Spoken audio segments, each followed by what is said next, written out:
Have you ever looked at something and thought, wow, this could be so cool, but it just isn't? A lot of aspects of that particular thing are likable, but there are some key components missing, crucial parts that you simply cannot go without. To put it in simple words, have you ever been disappointed by something? Because that's the feeling I get every time I think of the Legion from Dead by Daylight. Let's check it out.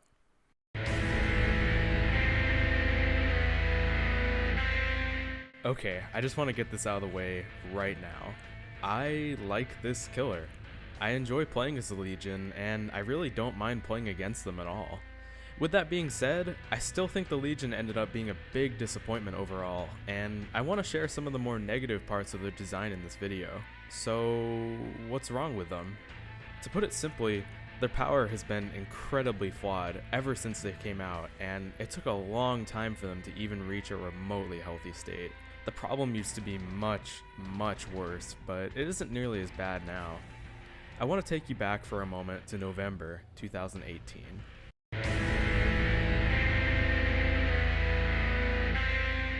I was so excited before this killer came out. This teaser image was the first thing we saw of Legion, and it seemed super promising. A lot of people, myself included, thought that this killer was going to have multiple personalities. Based on this image, it seemed to heavily imply that the next killer would be a crazed individual with a split mind. I thought that the power would be an extremely dynamic and unique one. Possibly a power that was 4 different abilities that you could switch between at a moment's notice. The options seem limitless, and it definitely felt like we were getting a killer that would be super dynamic to play as and against. A few days later, the PTB rolls around and we got something else. For those that don't know, the original Legion was absolutely wild. Not broken necessarily, but incredibly flawed. I'm gonna do a quick explanation of Legion's power before getting into what the original version of them was like.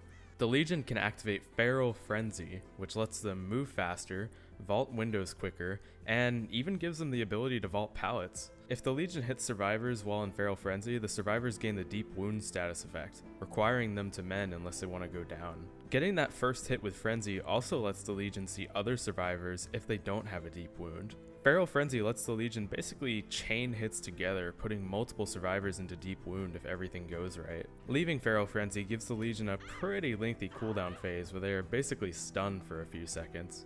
As I had mentioned earlier though, the original version of Legion was a lot different from what we have now. They could continually stab survivors in Feral Frenzy, forcing the Deep Wound bar to go lower and lower. This made it so they could literally down survivors with a Feral Frenzy swing, which was absolutely absurd given all the benefits Frenzy has. The mechanics of Deep Wound also worked a lot differently and could be easily exploited. It was literally a viable strategy to chase survivors while moving backwards and looking at the floor, basically letting you cheese the Deep Wound bar into depleting so the survivor goes down. People didn't realize it because this was the PTB, but Legion would go on to become what is arguably the most hated killer in Dead by Daylight history when they eventually released on live servers. It's especially confusing because the trailer that was released for Legion right before they came out seemed to imply that their power would be a disguise ability, letting them blend in with survivors. We literally see the Legion together with David as if they were allies. I'm glad that we didn't get a disguising power. I still think it really wouldn't work well with DBD's mechanics, but this trailer just adds to the confusion.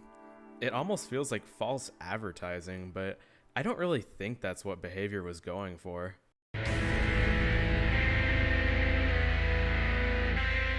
So yeah, I've been mentioning this a lot before, but the Legion is actually made up of 4 different people, rather than one person with different personalities like we originally thought.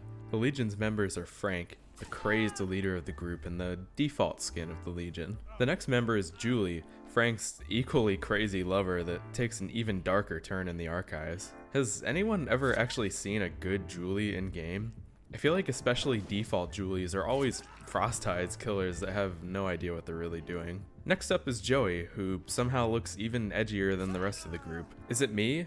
Or does just about every Joey tunnel religiously? Lastly is Susie, the supposedly shy and naive member of the group that also creates traffic accidents and commits arson in the archives. DBD lore. I feel like Susie is the most common of all the Legion skins, which is funny because she's the one I use. Huh, this aspect of them literally doesn't matter at all for gameplay. The different Legion members pretty much act as skins and don't change anything in game other than visual aspects. I think Behavior wanted to keep the base mechanics of DBD with 1 killer versus 4 survivors, but I think it'd be neat if the other members were present in each trial, even if it was only an aesthetic thing such as having them in the background cheering on their fellow members. A lot of people criticize the Legion's visual aesthetics, but I quite enjoy them. I like that they look like they could almost be survivors, but still are distinct enough that they are obviously the bad guys.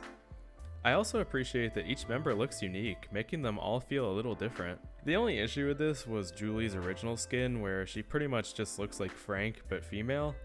Thankfully, Julie got skins later on that changed up her look a lot, pretty much getting rid of that issue entirely. Speaking of skins, I'd argue they have some of the best in the game. A lot of the skins actually look super unique and change up their base looks a lot. The only thing that I feel is lacking in the aesthetic department is that there are only 2 voices for them in-game, one for the males and one for the females. I hope this gets updated in the future. I think it'd be super cool if each member had their own unique voice. They also suffer the fate of a lot of killers from this era, not having a unique terror radius and chase theme. It wasn't until Demogorgon that every new killer started getting their own theme, but I have a feeling that Behavior will eventually go back and update Legions.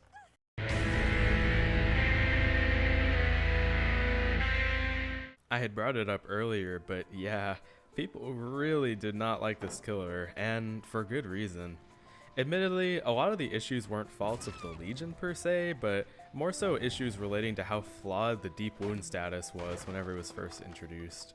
It took a few months, but in April of 2019, the Legion received a ton of changes all at once. These were actually pretty smart changes overall, nerfing some of the most frustrating aspects of Legion, but also buffing some parts of them, such as moving them up to default 115% movement speed. This also mostly removed the ability to cheese people with deep wound, but there were still ways to get around the restrictions, and it would take a couple more patches before deep wound was finally fixed. This patch also completely changed a bunch of the Legion's add-ons, mostly for the better. They got some new options, and their most frustrating add-ons were finally nerfed. The only issue with this is that the nerfed versions of Frank's Mixtape and Stab Wound Study are completely worthless now, making Legion have 2 meaningless purple add-ons. I do hope these get reworked again into something else, since they effectively don't do anything currently. It's really weird. The Legion at launch wasn't even particularly strong, but their ability to down survivors without really even having to do anything was incredibly polarizing. They could pretty much down any survivor guaranteed due to the way deep wound worked, but their time efficiency was still pretty terrible, so it was quite difficult to win matches with them. After the first round of changes, they arguably got better, but were still viewed as quite weak by most in the community.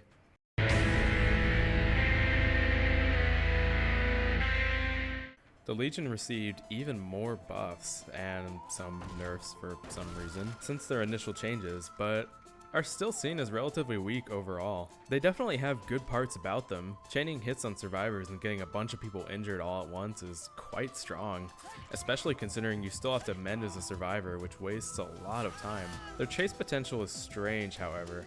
They pretty much can guarantee an injure on a survivor with Feral Frenzy, but lack the ability to quickly secure a down afterward. The Legion has no real way to down a survivor other than hitting them with a basic attack, so you often feel like you have no power when trying to secure downs. The stun when coming out of Feral Frenzy is still absolutely brutal. The Legion experiences mega arthritis when coming out of the power. It makes sense to have this downside, but it still feels really awkward to play with. I wouldn't mind if this cooldown was reduced by just a little bit. That being said, I still see a lot of people that don't like this killer, and I think there are a couple reasons why. A lot of Legion's playstyle is hit and run. Sometimes you see a Legion run up to you, give you a quick slap, and then they're off to chain another hit. Also, that playstyle. You know the one. Thanatophobia, Sloppy Butcher, Dying Light, Ruin, Mend add-ons, Pop Goes the Weasel. They probably have some combination of these perks / add-ons, and I'm sure there are other things you can add to the build that I'm forgetting. It almost seems like too much. I mean, what are you supposed to do?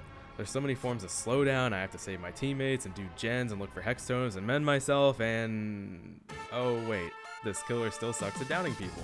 Yeah, as annoying as this build can be, I still think that it's only really going to work against inexperienced players. As I had mentioned earlier, the Legion still struggles to secure downs, but I'll admit that this build is definitely brutal against a team of weaker survivors, which, let's be honest, is most pub matches. While collecting gameplay for this video, I literally got living proof of people mauling at this killer. 2 different survivors gave up super early for seemingly no reason, making it a pretty free match for me. They even had 2 keys, so they definitely could have won the match or even got some free escapes through the hatch with the keys. I get to the end screen and they were mad at barbecue? Well, good news, if you ever feel bad at Legion, at least you're not me, a garbage killer that relies on barbecue to secure wins. I thought this clip was hilarious. This dude thought he was gonna montage clip me with Dead Hard, but I had Spirit Fury up. I used the second chance to beat the second chance.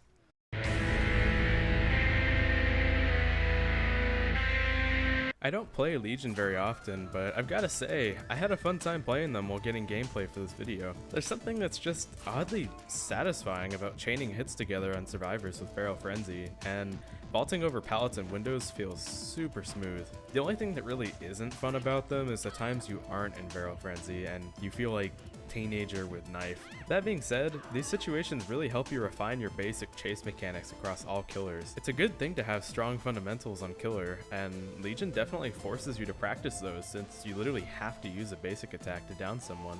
So yeah, this gang caused a lot of troubles for DBD when they first came out. It took a while, but I think Legion is finally in an alright spot.